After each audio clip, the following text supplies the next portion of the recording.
Now, Ukrainian IT experts who are living abroad are using crowdsourcing technology to help plot safe routes out of conflict zones in Ukraine. They're using the same technology to connect those civilians with volunteer drivers who are transporting busloads of people to bordering countries. Mark Selslak reports. This bus is filled with Ukrainian women and children fleeing the horrors of war at home, heading towards safety in another country.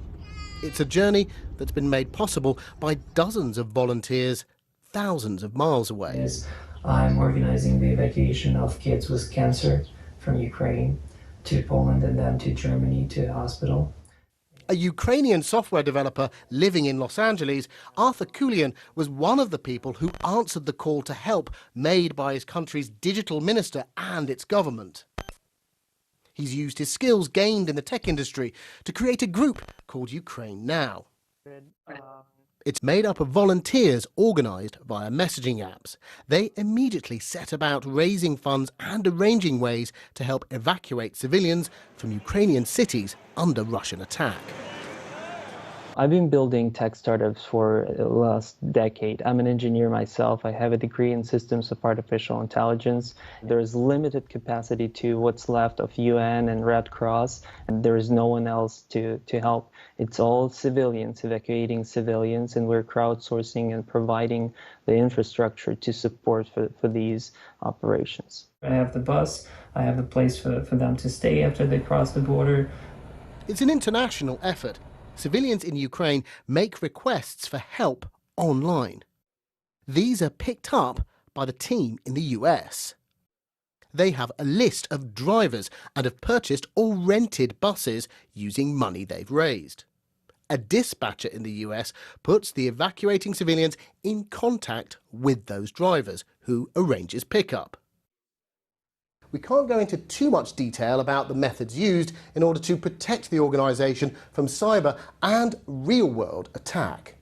Salam al-Din is an experienced aid worker. He's recently returned from evacuating people from Afghanistan. He's helping on the ground.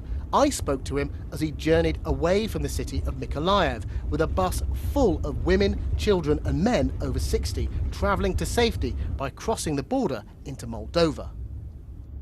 It's a very risky journey. As you know, we are driving to the border and anything can happen. We heard today bombings when we were in the big city.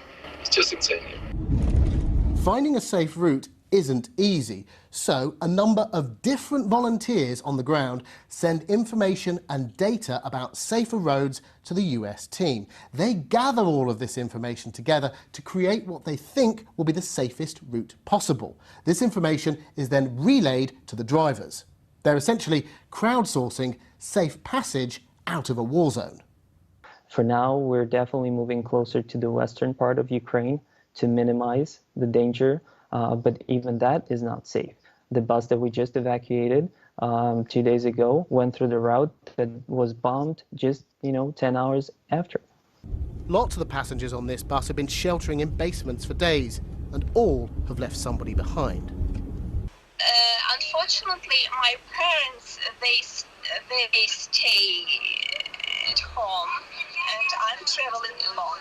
We are frightened. We are always afraid about that it can happen, and we are going to be without food. We are going to be bombed. Eventually, the bus approaches the Moldovan border and safety. We are at the border, and there is 3 buses outside. So you're in the border with you've crossed over into Moldova now? As the situation in Ukraine intensifies, travelling like this will become increasingly dangerous. How long do you think that you'll be able to continue making journeys like this one? I don't know. We're not going to stop before this war is going to stop and people can go back to their homes and be safe. Until that, we need to show our solidarity and do everything we can to save people. Mark Chislak, BBC News.